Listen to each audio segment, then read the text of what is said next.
10 de março, meditação no devocional Café com Deus Pai. A mensagem de hoje é: Ele está com você. Então aqui vamos ler a mensagem. Vocês planejaram o mal contra mim, mas Deus o tornou em bem, para que hoje fosse preservada a vida de muitos. Gênesis capítulo 50, versículo 20. Esse texto que nós acabamos de ler, vocês planejaram o mal contra mim, mas Deus o tornou em bem, para que hoje fosse preservada a vida de muitos, é uma frase que foi dita por José. José era o 11º filho de um homem chamado Jacó. Jacó teve 12 filhos e a Bíblia conta que José foi o 11º e depois dele nasceu Benjamim, que foi o 12º filho. Quando José era jovem, tinha cerca de 17 anos, os seus irmãos o lançaram dentro de uma valeta, e quando um egípcio chamado Potifar passava pelo caminho, eles o venderam como escravo. Fizeram isso porque tinham inveja de José, porque como Jacó era o pai de todos e José era o filho mais novo na época, Benjamim nasceu depois. Na época em que José foi colocado na valeta e vendido, ele era o filho mais novo. E a Bíblia conta que Jacó tinha dado uma túnica de várias cores para José e que Jacó gostava muito de José. E José teve um sonho em que o sol, a lua e 10 feixes se curvavam diante do feixe dele. E isso deixou todos os seus irmãos raivosos, porque disseram: você acha que algum dia o seu pai, a sua mãe e os seus irmãos vão se curvar diante de você? E por causa disso ficavam com raiva dele. Venderam ele como escravo e se passaram 13 anos. Depois que se passaram 13 anos, José, que estava como escravo lá no Egito, recebeu a honra de se tornar governador do Egito. E a história conta que ele interpretou os sonhos de Faraó. Faraó teve 2 sonhos. Em um sonho ele via 7 vacas gordas e depois 7 vacas magras. E as 7 vacas magras comiam as 7 vacas gordas. No segundo sonho ele via 7 espigas de milho bem cheias e depois 7 espigas de milho mirradas. E as 7 espigas de milho mirradas engoliam depois as 7 espigas de milho que eram fartas. E o faraó não entendeu o sonho. José, depois que ficou durante algum tempo trabalhando como escravo na casa de Potifar, um dia chegou a ser administrador de tudo naquela casa. A esposa de Potifar tentou agarrá-lo. Ele fugiu dela, mas ela conseguiu arrancar uma blusa dele e começou a gritar e o acusou de tentar estuprá-la. Por causa disso, ele foi parar em uma prisão. Ali na prisão, ele ficou durante algum tempo, depois ele ficou como carcereiro-chefe. O carcereiro-chefe o colocou como responsável pela administração de toda a prisão. Ali dentro da prisão, um certo dia, foram lançados o copeiro e o padeiro do rei. O copeiro teve um sonho de que ele via que 3 sarmentos subiam e quando chegava o terceiro, ele voltava a servir o copo do rei.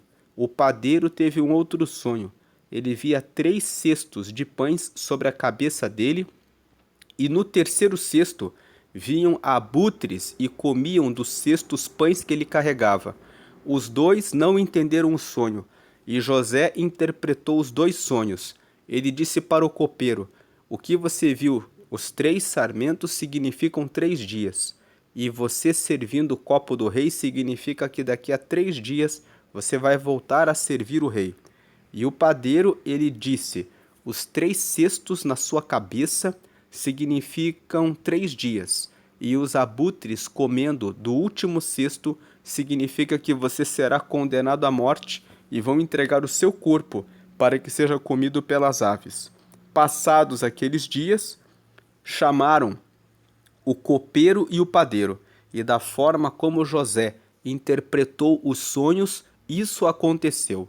Antes do copeiro sair da prisão, José disse para o copeiro: quando você for e estiver do lado do rei, lembre-se de mim, porque eu estou aqui nessa prisão. E aquele copeiro foi trabalhar com o rei e esqueceu de José. Mas quando o rei teve esse sonho das 7 vacas gordas e das sete vacas magras e das 7 espigas de milho fartas com as 7 espigas de milho secas, ele se lembrou de José. Então Faraó chamou José e disse: o copeiro me contou que você sabe interpretar os sonhos. E José interpretou aqueles sonhos e disse: as 7 vacas gordas e as 7 espigas de milho que estão fartas e as 7 vacas magras com as 7 espigas de milho mirradas significam a mesma coisa. Só que Deus deu esse sonho de 2 maneiras diferentes para que você pudesse ter a confirmação de que esses sonhos não aconteceram por acaso, mas são uma manifestação, uma revelação de Deus sobre uma mensagem daquilo que vai acontecer. Significa que haverá 7 anos de muita fartura e prosperidade. E logo depois que terminarem os 7 anos, virão 7 anos de fome e de seca. Então o faraó perguntou para José: e haverá alguém aqui que saiba dar uma solução para esse problema? Perguntaram para as pessoas em volta e ninguém soube trazer uma solução. Então ele perguntou para o próprio José: o que você sugere? E ele disse: podemos criar celeiros e realizar a coleta da quinta parte de tudo aquilo que for colhido nos primeiros 7 anos e colocar nesses celeiros. Então nós teremos comida para dar para todo o povo do Egito e para vender para os povos vizinhos. Então Faraó, vendo que não havia ninguém com essa capacidade de interpretar os sonhos e de dar a solução para o problema, o constituiu como governador e disse para ele: dentro desse reino tu serás o meu segundo, e ninguém mais, além de mim, será maior do que você nesse reino. Passado algum tempo, houve exatamente o que José interpretou daqueles sonhos. Passaram-se 7 anos, o povo do Egito abriu aqueles celeiros, recolheu a quinta parte de tudo aquilo que era plantado e chegou o tempo dos 7 anos das vacas magras e das espigas de milho mirradas. Todos os outros povos em volta tiveram que buscar comida no Egito. Nesse tempo, os irmãos de José foram até lá.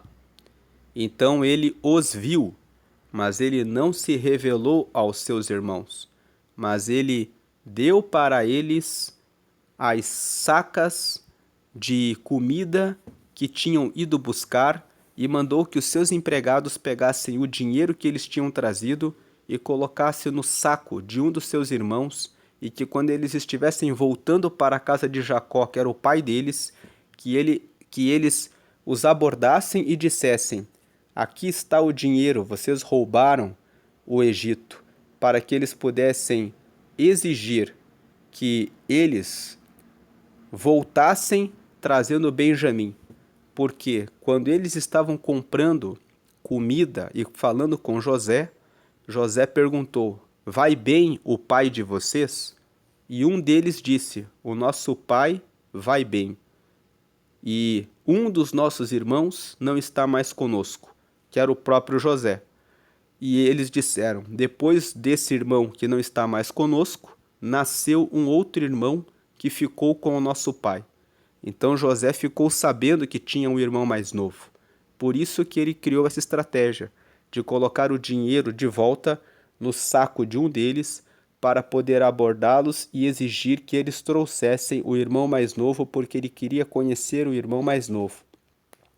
Então eles voltaram e depois falaram isso para Jacó. Disseram: aquele homem vendeu comida para nós, mas exigiu que nós trouxéssemos o filho mais novo para que ele possa vender comida novamente para nós. Depois que acabou toda a comida que eles tinham comprado, chegou o tempo que Jacó disse: vocês vão ter que voltar lá e trazer mais comida.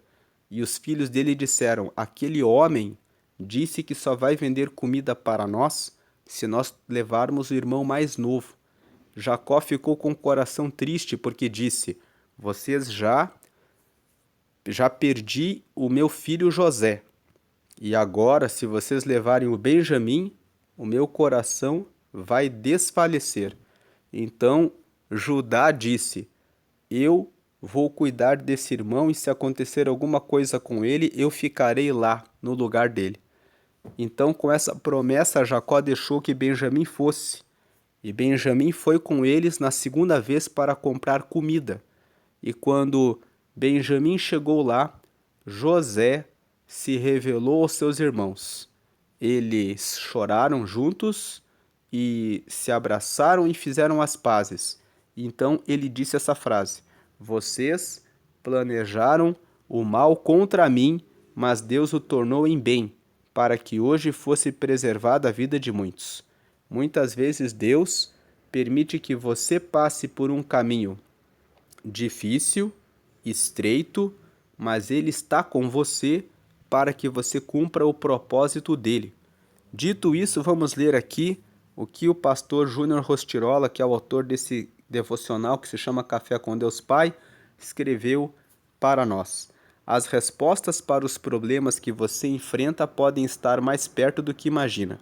As promessas de Deus permanecem de pé quando cremos verdadeiramente nele, ainda que as circunstâncias se agravem e pareça que não há mais jeito de dar a volta por cima.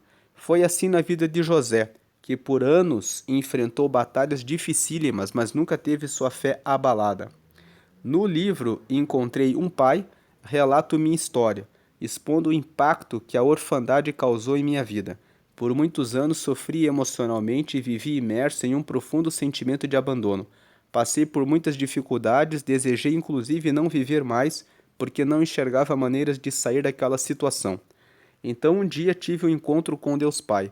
A partir dali passei a iniciar o processo de restauração da minha identidade e descobri que eu não era as mentiras que pensavam e diziam a meu respeito. Deus tinha um lindo propósito para cumprir em minha vida. Eu teria sim uma família saudável e a oportunidade de fazer o que meu pai não pôde fazer por mim. Para quem não conhece a história desse pastor que se chama Júnior Rostirola, que escreveu esse livro aqui, Café com Deus Pai, ele tinha um pai que era bêbado e que aos 13 anos ele pensou em se matar porque o pai dele estava sempre ausente.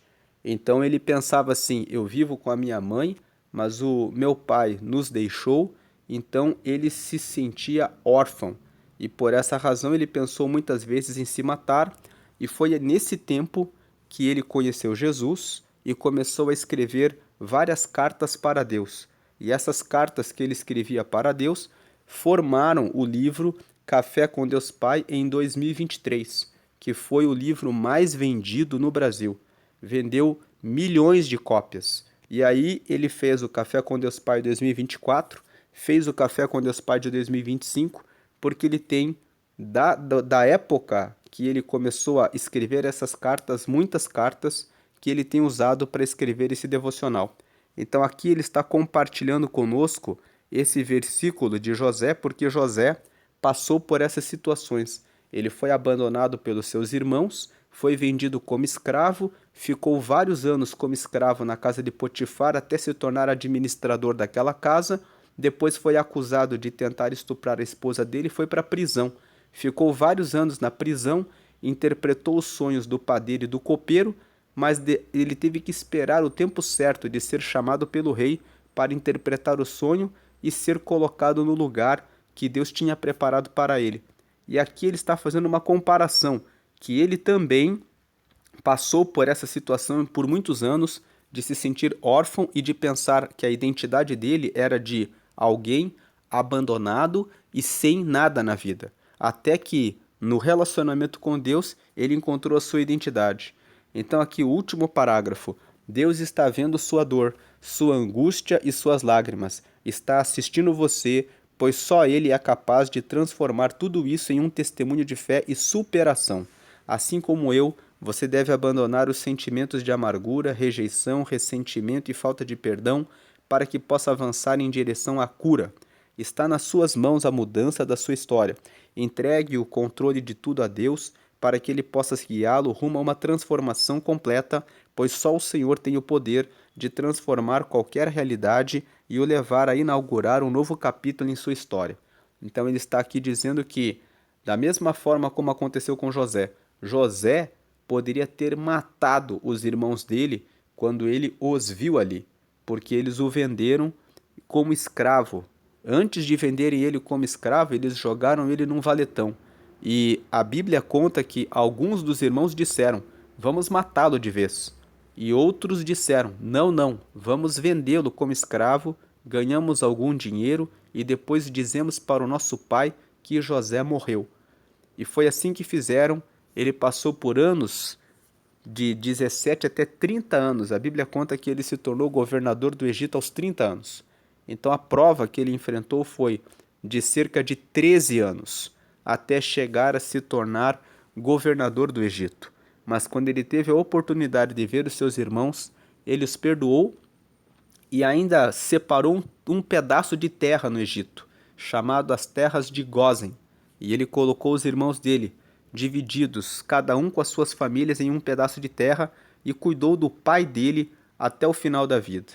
E a mensagem da lateral aqui do Café com Deus Pai de hoje é: a maneira de você reagir às feridas da vida revelará o seu nível de transformação em Deus. Então, lendo mais uma vez, a maneira de você reagir às feridas da vida revelará o seu nível de transformação em Deus. A leitura bíblica de hoje é Gênesis, capítulo 45, e a palavra-chave é superação. Superação e a lembrança de que Ele está com você. Deus está com você. Deus está com você e o que Ele deseja é que você supere, passe por cima das coisas que fizeram com você, daquilo que falaram a seu respeito e que você consiga converter as mágoas, as feridas e as dores em bênção.